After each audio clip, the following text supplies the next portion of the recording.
This is the One Girl Revolution podcast, a podcast that highlights the stories of world-changing women and girls across the country. We hope that these stories inspire you, but even more so, we hope that these stories help you to see your own value, your purpose, and your power to change the world through your life. Every woman and girl is a One Girl Revolution. Welcome to the One Girl Revolution podcast. It's your girl, Kate, here. And today's episode is one that may very well change the way that you think about compassion, crisis, and the power of a single brave choice. Today, we're talking with a woman whose life story is nothing short of miraculous and whose work is literally saving lives across America. Monica Kelsey is the founder and CEO of Safe Haven Baby Boxes, a nonprofit born out of her own journey, her own story, transformed into a mission that offers safety, dignity, and real choice to parents in their most desperate moments. Monica's life didn't start easily. She was abandoned just 2 hours after birth, the result of unthinkable circumstances, and she grew up not knowing her beginnings.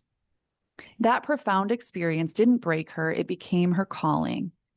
After a distinguished career as a U.S. Navy veteran, firefighter, and medic, Monica had a life-changing moment on a trip to South Africa, where she saw a device that could provide safe, anonymous surrender for newborns.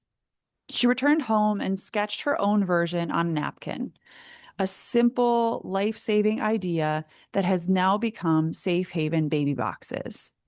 These aren't just boxes. These are beacons of hope placed outside of fire stations and hospitals where a parent in crisis can safely and anonymously surrender a newborn, ensuring the baby is cared for and protected. It's a last resort option that saves lives before tragedy takes hold. Through this organization's 24-hour crisis hotline, education efforts, support for mothers and fathers, and nationwide life-saving installations, Monica and her team have reached thousands of parents and helped countless infants find safety. What makes Monica's story even more remarkable is that she didn't just build a program. She built a movement of compassion and support. She took something deeply personal and turned it into a lifeline for families across America. So whether you're hearing this because you're curious, maybe because you want to know more about Safe Haven Baby Boxes, or maybe you saw the recent story in the news about an abandoned baby on a doorstep in Detroit, or maybe you want to understand how powerfully one person's story can impact the world. Get ready to be inspired, moved, and challenged. Here is my incredible conversation with Monica Kelsey.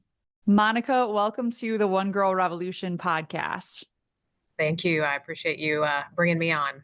I am so excited to have you on. And you're somebody that I met or encountered years and years ago when I was living in DC. And I just sort of followed your story. I just stayed following what you were doing with Safe Haven Baby Boxes and what you were doing through your own life. I know we've been Facebook friends for who knows how long. But then all of a sudden I was like, why have I never had Monica on the One Girl Revolution podcast? So I don't believe in coincidences, and I know you're the same. So this is obviously providential. There's a reason behind it. And so I'm really excited to have you on to share your story and your work and to introduce you to our audience. Oh, I'm excited as well. Thank you for bringing me on. So before we get into Safe Haven Baby Boxes, because I want to talk about all the great work that you do, but before we get into that, I usually like to rewind and hear a little bit about the woman who's on and her story, but I actually want to rewind even further because your story starts when you were in utero, or I guess it actually starts with your mother. So I actually would like for you to share the story about your mama and what kind of happened there and how you came into existence. Yeah, so in 1972, my birth mom was 17 years old. She was brutally attacked and raped and left along the side of the road. And this was a time in our country when abortion was illegal, even in the cases of rape and incest. And I only tell you that because literally that saved my life with it not being legal.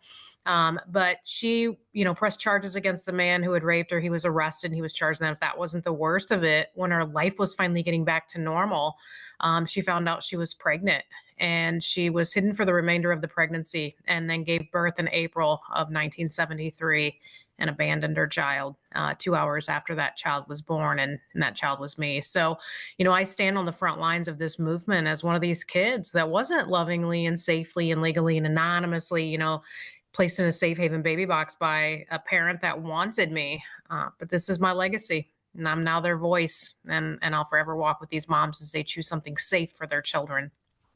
So for you, talk about when you were abandoned, what happened from there, and talk about a little bit about your upbringing in your life.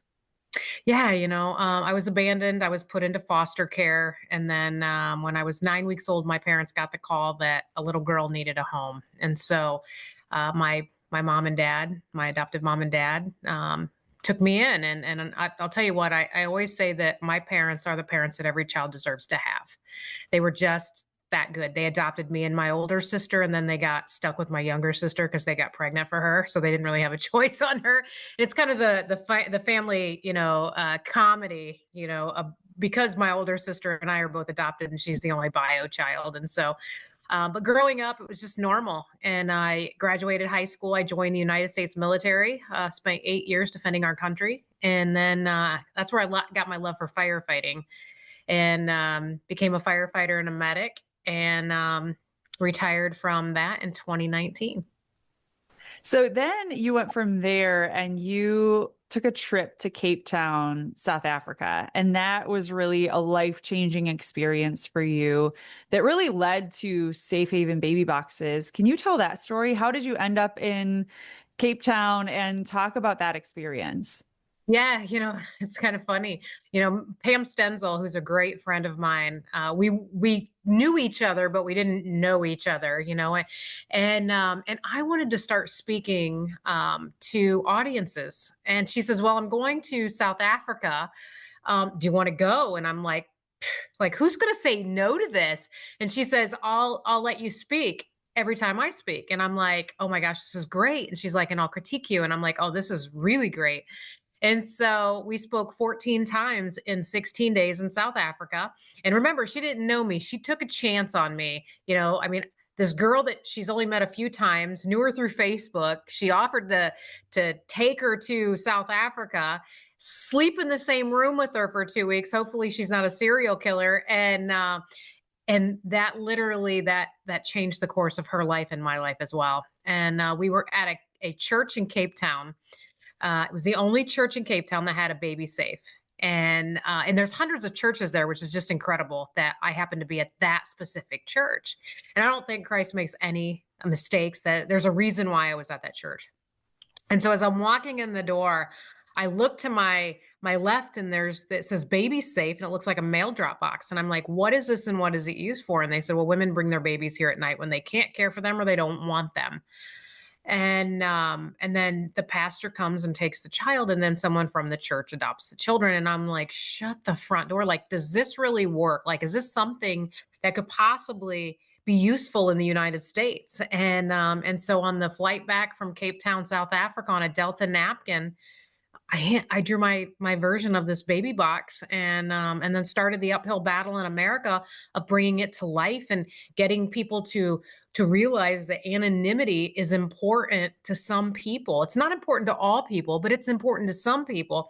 And if we want to save the lives of those kids that these parents want anonymity with, we have to go to the extreme. And so the baby box is an extension of the already existing safe haven law. So there's a safe haven law in all 50 states where a parent can walk into a hospital in any state in America, hand the child to a worker there, say, I want to surrender under the safe haven law, turn around, walk away, no questions asked. As long as the child isn't abused, they're not going to go looking for the parent.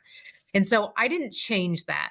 That still is there. Anybody can still utilize that. What I did was I brought a box that will allow a parent to do the same thing, except they're not handing the child to a person.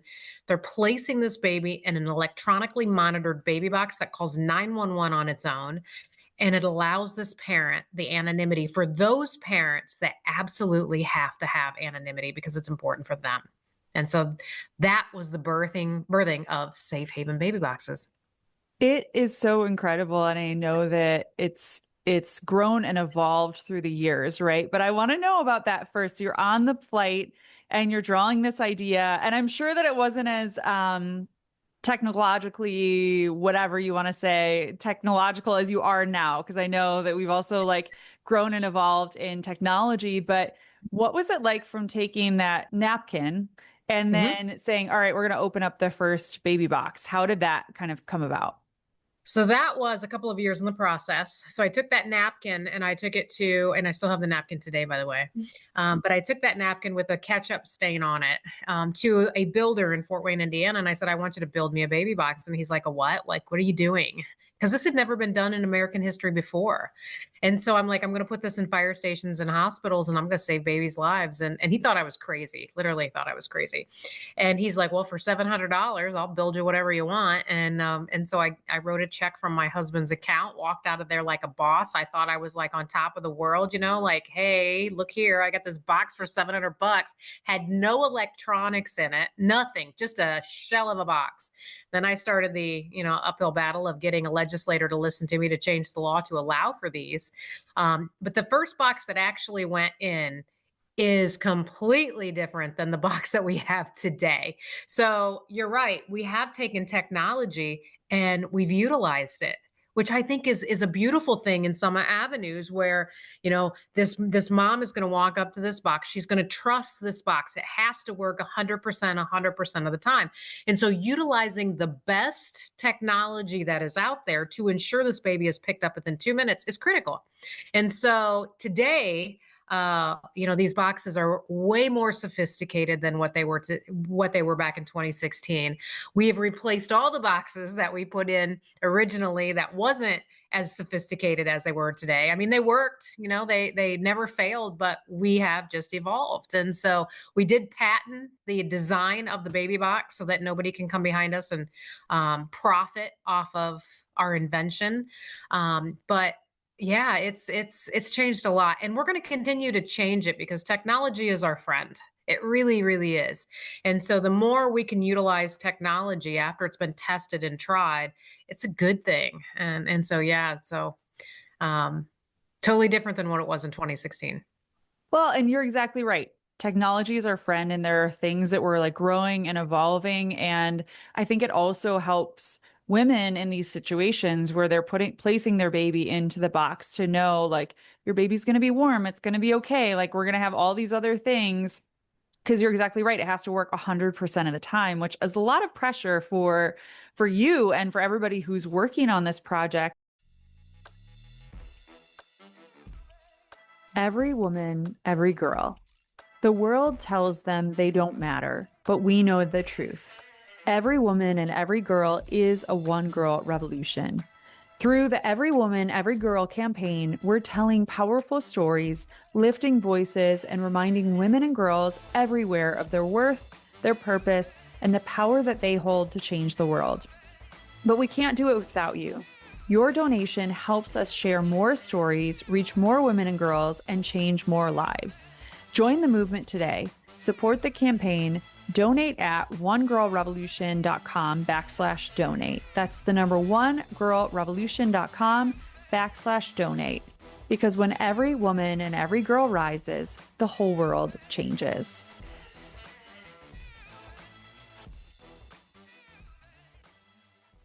So for people that are listening, I know that there are multiple facets to it. It's not just a box that sits there.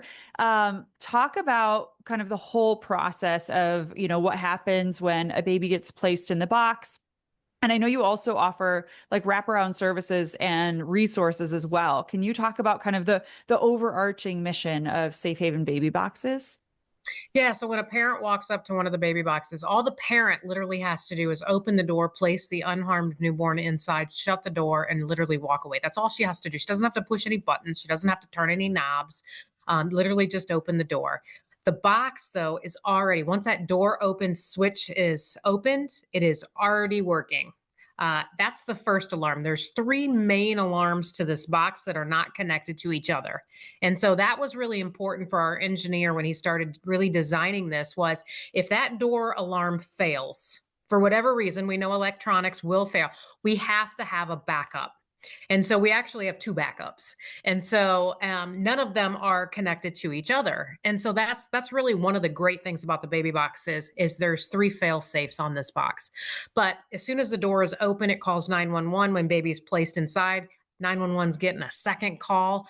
And when mom shuts the door locks. Now, that's a safety feature of the box, and that's because we don't want anyone else to come behind this parent and steal this parent from this box before the firefighters get this baby out.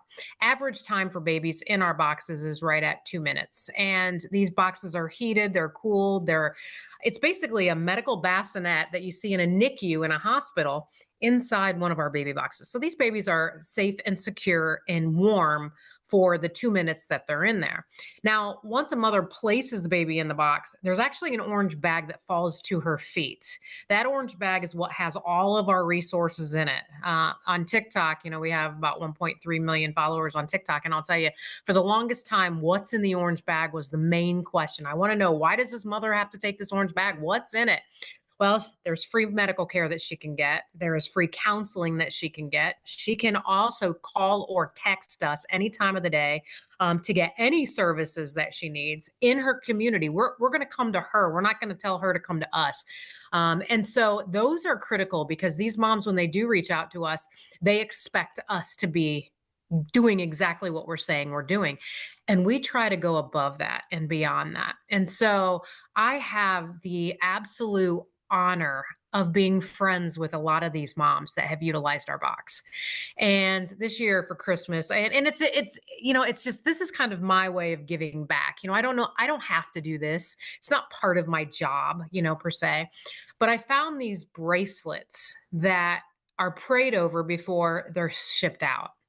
And I don't remember what the company is called, but I found them, and they were like $99. That's it. $99 for this bracelet that was prayed over by multiple people at a Catholic church, shipped out. And they're just really cute bracelets. And the birth moms that I'm friends with, I bought each of them one of these bracelets, and I wrote a little thank you, and we're actually getting ready to send them out tomorrow. So hopefully your podcast doesn't blow this for me before it gets to these moms. But they were going to get a card from me and a bracelet, and the bracelet, there's a little tag on the bracelet, a little silver tag that's attached to it that says Godspeed. And so that's another thing that we do, not because we have to, not because that's our job, but because we really appreciate them, trusting us, allowing us to walk alongside them, for us to be with them in their weakest moment, and them trusting us to do what we say we're going to do. And that's just a huge, that's a huge weight for me to carry, because I can't get it wrong. I can't get it wrong. I have to get it right with these moms because they trust me so much. And so, we're pretty blessed with the parents that have utilized our boxes, that have reached out. Now, not all of them have reached out. We don't know every mother that has utilized our baby boxes, but the ones that have, we have wrapped our arms around them. We have loved them unconditionally. We have thanked them. We have told them that they are worthy and worth, basically we bring scripture into it, and so that's probably the part of my job that I love the most, is loving on the moms. I mean, loving on babies. Of course, we all love that. You get a baby, but these moms, I feel like I'm giving back, because my birth mom didn't have this. And so I am that voice that my birth mom didn't have. And so it's almost therapy for me to do this. But I'm blessed. I'm truly blessed to be able to be friends with them. Some of them anonymously, of Yeah. course. Yeah. Well, it's so I know their name, I know their name. yeah. Well, it's so important too, Monica, for us to think about every woman's story is so unique, right? There's not one type of person or one type of story that is placing these babies in the baby box. And some people just need support and community. And I think that's something we all can relate to, right? As women, we are so lacking in community. Social media has connected people more than ever, which I love that because we have people like I can follow you on Facebook and I'm like, oh, I know what Monica's up to, and vice versa. But then we also lose that community too, right? Because I'm not seeing you all the time or sitting and having coffee. And it's so important for women to have these spaces of connection and community. And that's really what I see the work that you're doing is if women are open to that, if they want that, if they need that, that you're there for them, which is so important. Well, and we meet them where they are.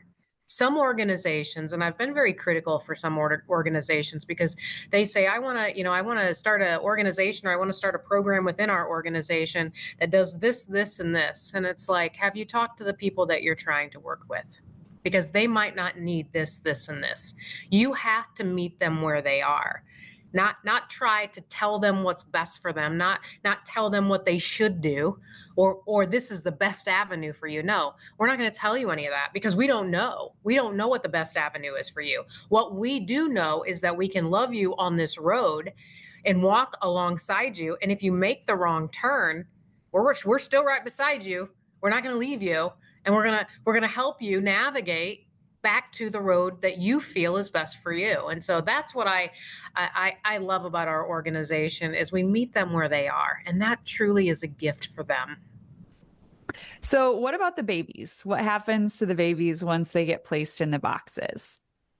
So once a baby gets placed in the box, we actually have nothing to do with anything after that. And a lot of people think that we're the ones that come and pick up the baby, and we don't do anything.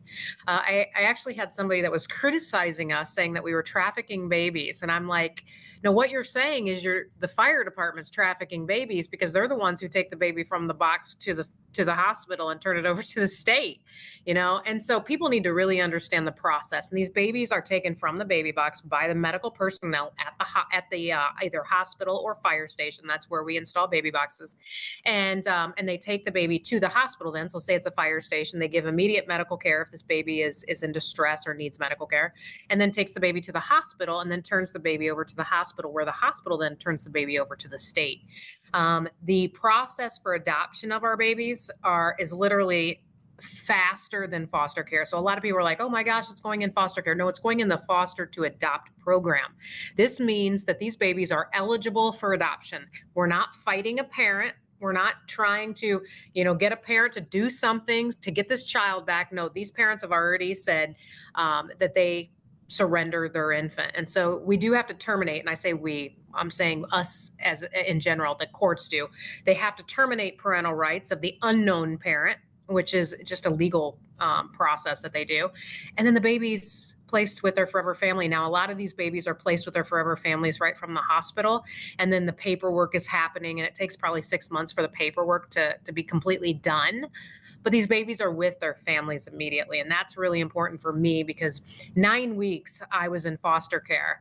And that doesn't seem like a long time, but 9 weeks, I didn't bond with my mom, with my adoptive mom. I didn't bond with her, and I didn't bond with my dad. And that's one of the things. I mean, I love them. I absolutely adore them, but I didn't bond with them. And so that's really important for me to make sure that these babies get with their forever families as quickly as possible so that bonding can happen. And so these babies, bond with their parents quickly. Monica, I don't want to ask you a controversial question, but it just came to my mind. Have you ever had a situation where somebody places the baby in the box and then they change their mind? Yeah, of course, that's to be expected, because this is a decision that is it's very hard to make, and that these moms are second guessing their decision. And we have had 2 parents come back, and they were successful in getting their children back, and that's okay. That's okay. When mom is safe and baby is safe, we're good with that. The one mom that went after, basically the baby was placed in our box. I think it was 5 days later. She came back, and there were some things that she had to do before she could get him back. And the Department of Child Services assisted her in that, which I loved that. The Department of Child Services gets a bad rap a lot, But they got this right. They really got this one right. And about 6 months after this little guy was placed in our box, he was reunited with his birth mom. Now she had been having visits and stuff like that, but he was permanently placed with her at about 6 months. So it does happen, and we're okay with that as long as mom is healthy and good, and the crisis has been taken out of the situation. We don't ever want to put a baby back into a crisis. So sometimes it takes a few weeks, but babies can go back to their parents. Yeah, there are just these moments, and I was talking to you before we started just about this Detroit story, which anybody from Detroit who's listening would be familiar with it, of this little baby that ended up on somebody's porch. And it was this whole mystery for about 10 hours about whose baby is this? And it turned out to be a 16-year-old who lived in the house. She, poor girl, gave birth by herself, never told anybody she was pregnant, watched a TikTok video on how to cut the umbilical cord and then place the baby in a basket and put it on her front porch. And it took the police a few hours to figure out, the mom lives in this house and this is the baby. But that was such a jarring moment for me, Monica. And when I saw that story pop up, and immediately I thought of you, and I had gotten a couple of reporter friends had reached out about like, who should we talk to? And immediately I was like, Monica at Safe Haven Baby Boxes. And then that's when I looked on your map, because you can see on your website, which I will put the website in the show notes, of where all of your Safe Haven Baby Boxes are. And I was shocked that there wasn't one in Detroit or Michigan. And I know that's on us here in Michigan. We got to figure out a way to bring you guys here and work with you to make sure that we have that available for everybody in Detroit and in Michigan.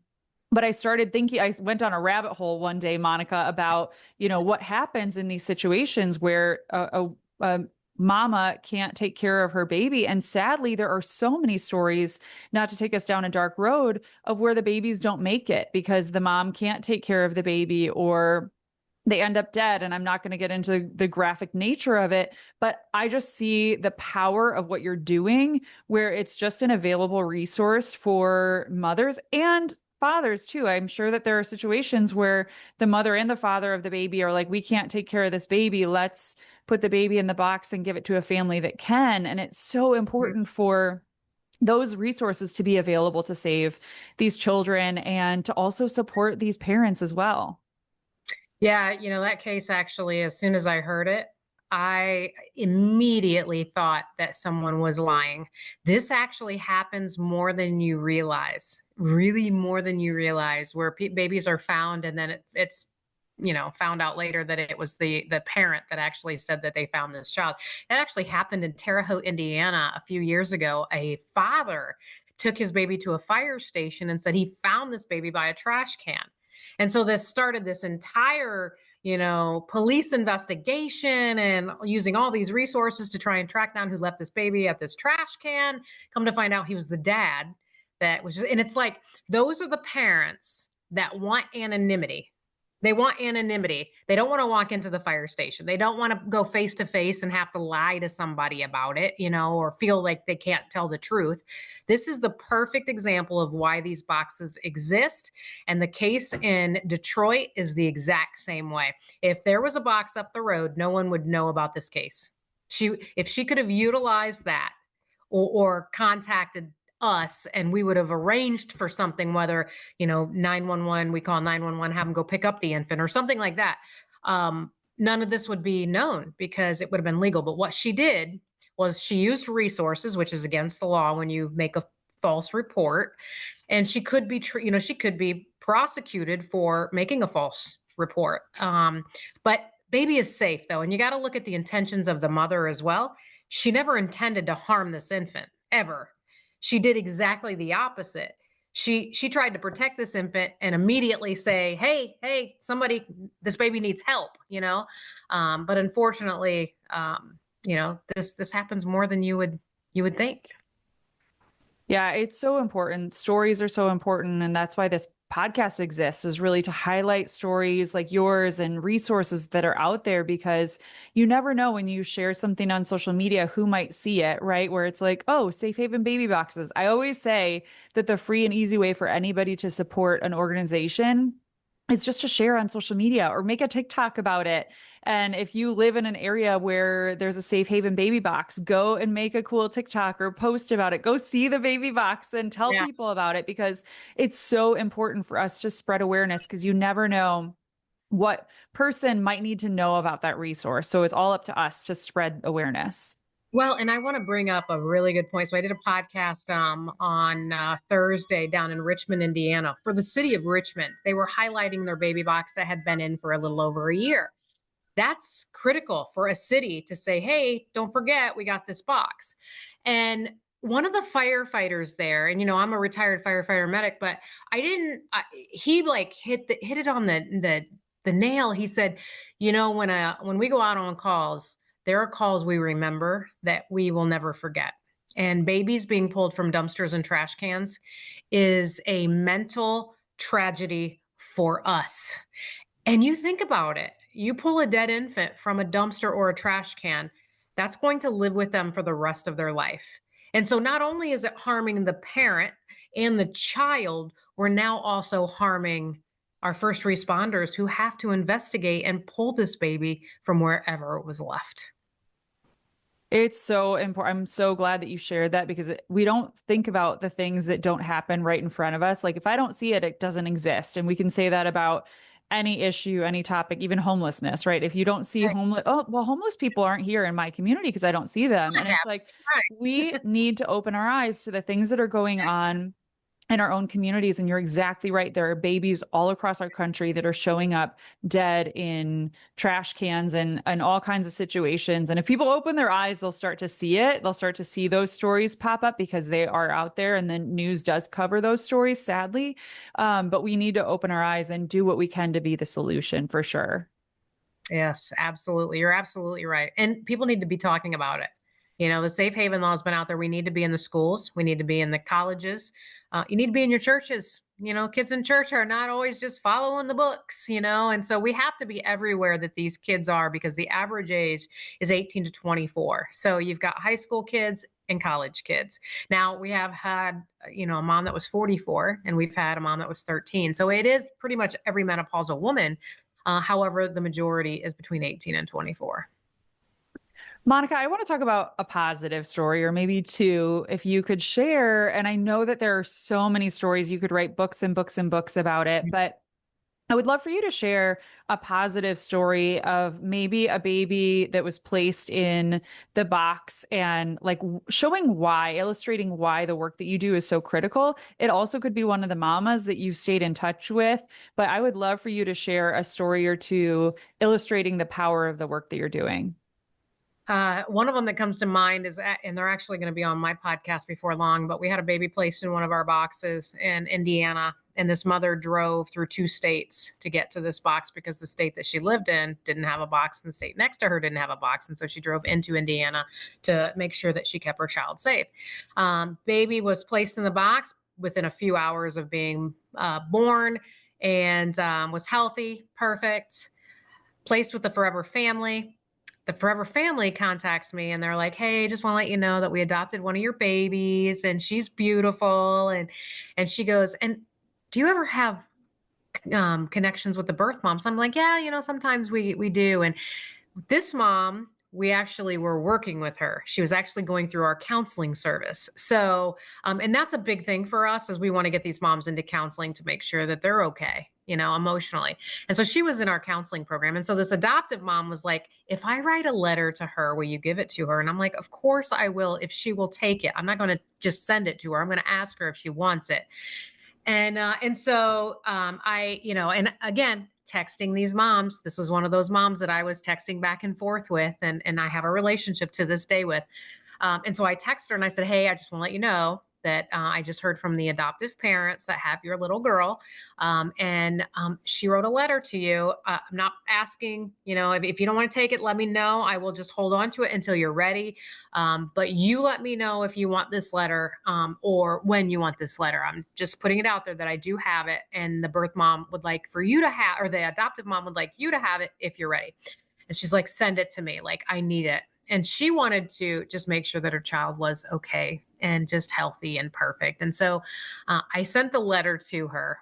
And then she's like, couple days later, she's like, can you send a letter back? And I'm like, okay, let me call the adoptive mom and make sure that she's okay with getting this letter back. And so I called her and I said, hey, are you okay if I send you a letter of her?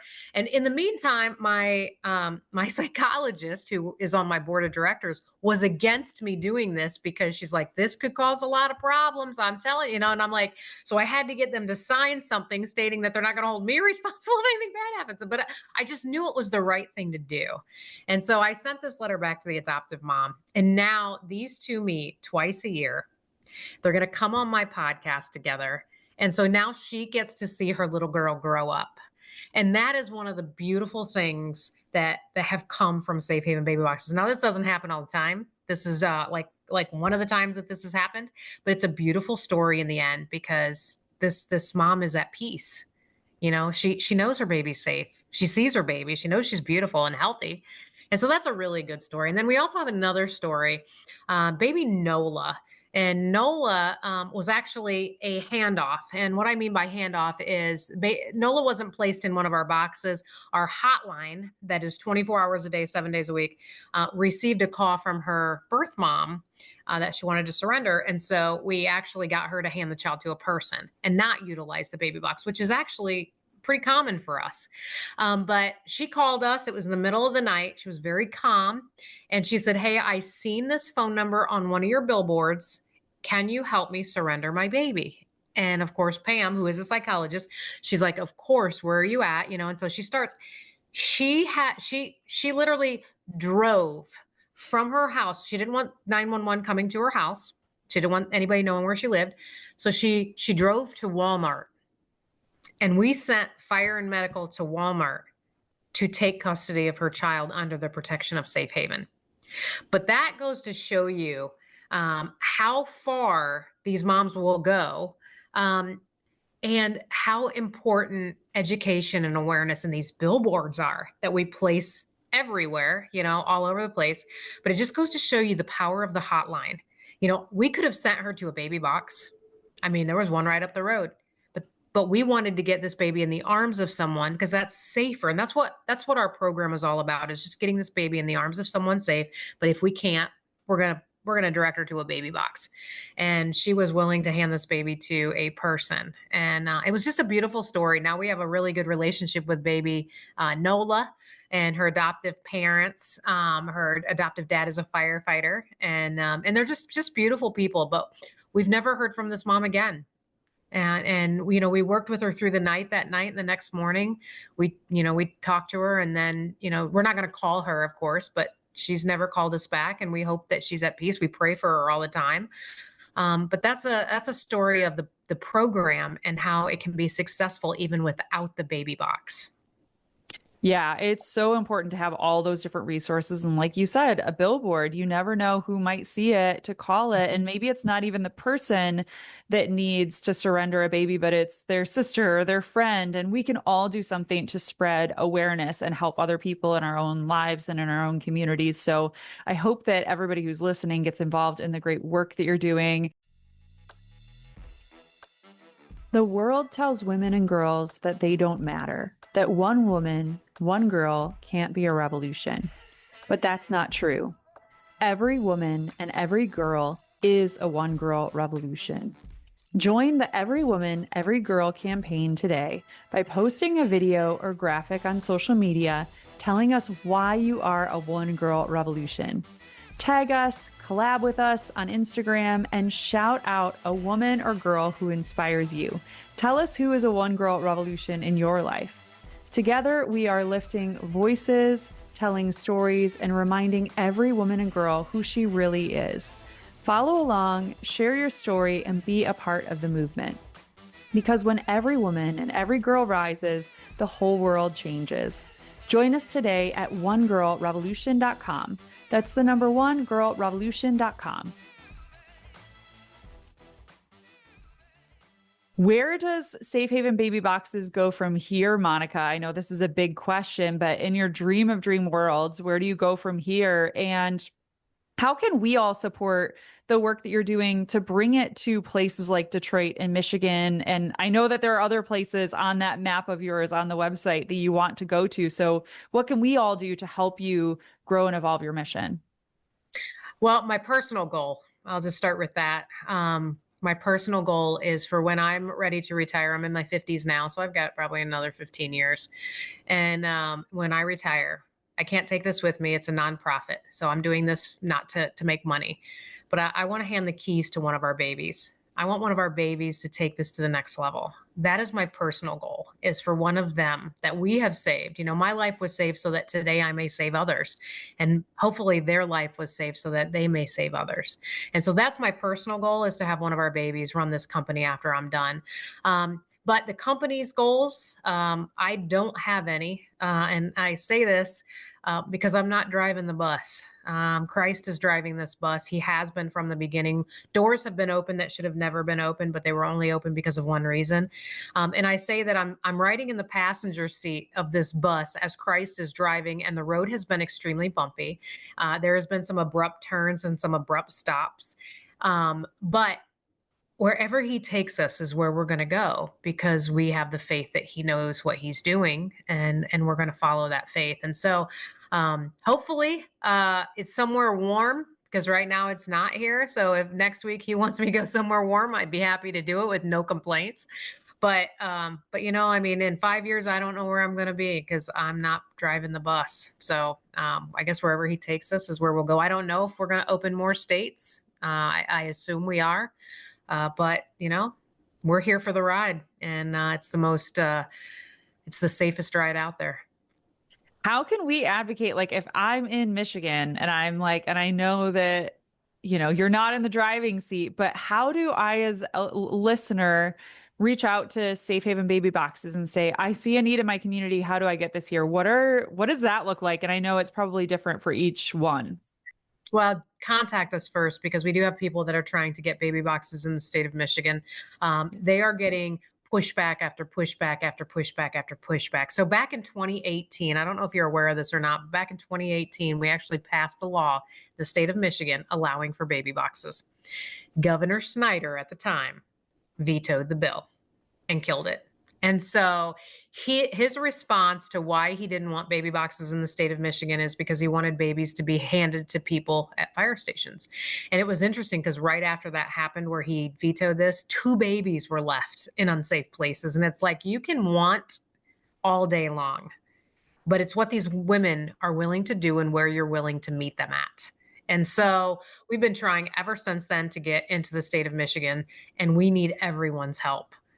So contact us. We'll put you guys in contact with the people on the ground that are already working on it. But we need people contacting legislators. We need people posting stuff on Facebook, getting people riled up, because the more babies that die, the more when we could do something and we're doing nothing, it's on us. You know, it really is. It's on the boots on the ground in the places that these boxes are not. And I don't, for people that are like, well, you're only doing this because you get paid to do it. No, I don't get paid for any more to put boxes in Michigan, Indiana.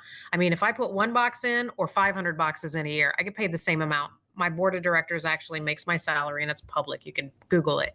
And so I'm not trying to push boxes in the state of Michigan to make more money. I'm trying to push boxes in the state of Michigan so this girl, this 16-year-old girl, had an easier way out than what she utilized, because she could be prosecuted, and we don't want that. You know, I mean, she had no intentions of harming her child. But the only way for us in a case like that would have been to give her the anonymity that she wanted. So contact us. We'll put you in contact with them. Share it on Facebook, like our Facebook page.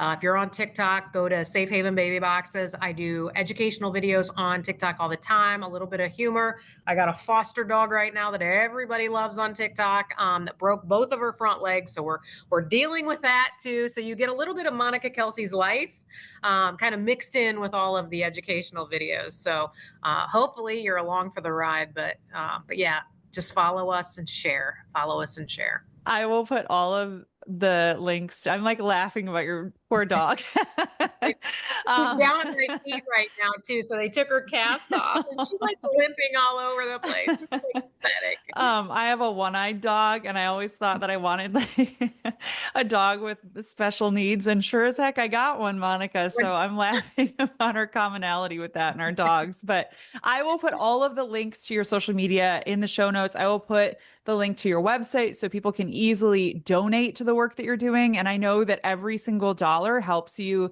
to continue to serve these mamas and these babies. So I hope that everybody will add you to their list of organizations that they support and reach out if they want to get involved, if they want to try to bring a baby box to their own community. We can all do something. And like you said, social media is such a powerful force. And so follow you on social media, share.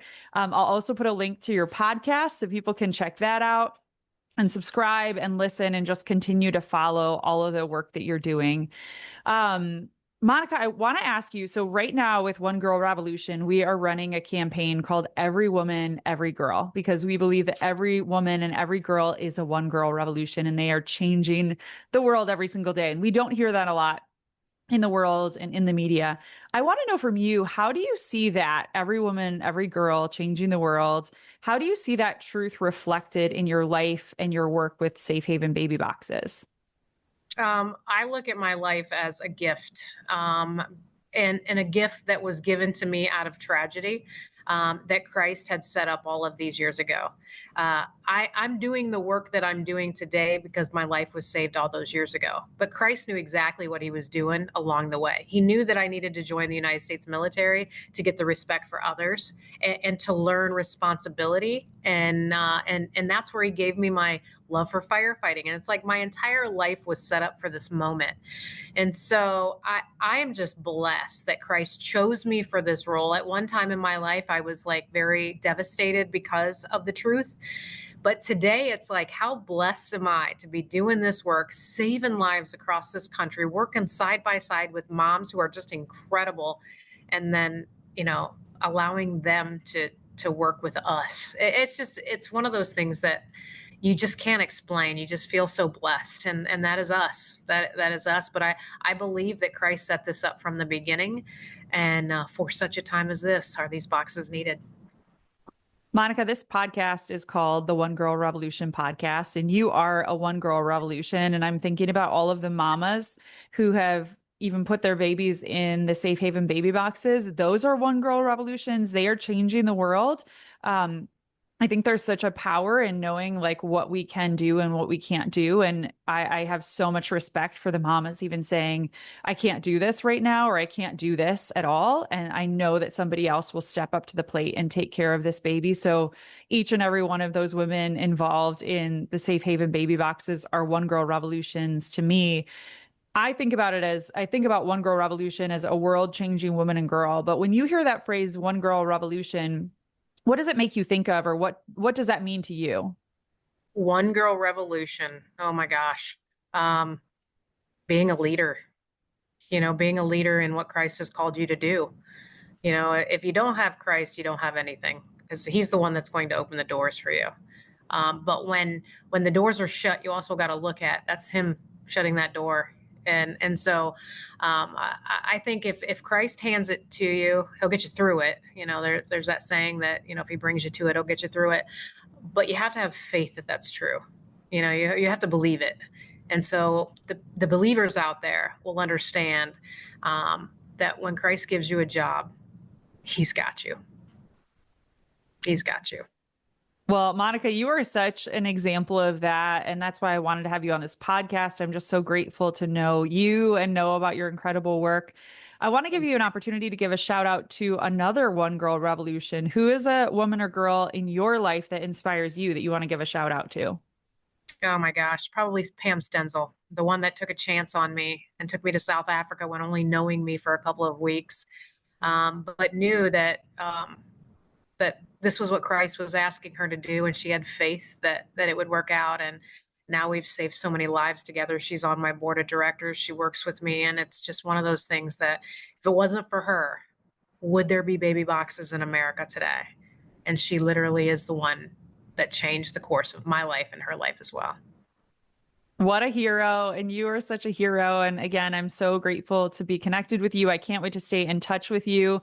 One Girl Revolution will do everything that we can to continue to promote your work and bring you to Michigan and any other states that I hope that Safe Haven baby boxes go to. But Monica, before I let you go, I always end this podcast on one question. So I'd like to ask you, if you could leave women and girls around the world with one message, what would it be?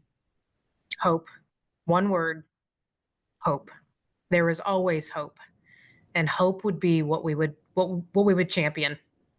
So definitely hope. Well, you give me so much hope, and Safe Haven Baby Boxes gives me so much hope. And Monica, again, I'm just so grateful to have had you on. I will put all of the links to all of the things in the show notes so people can continue to follow what you're doing. They can get involved. They can support the great work that you're doing. But thank you so much, Monica, for being on the One Girl Revolution podcast. And thank you for everything that you do. Thank you so much for having me. I really appreciate it. And thanks for the support. For more from One Girl Revolution, to listen to all of our podcast episodes, watch our Emmy-nominated documentary series, follow us on social media, donate to our nonprofit organization, and more, please visit onegirlrevolution.com. That's the number onegirlrevolution.com.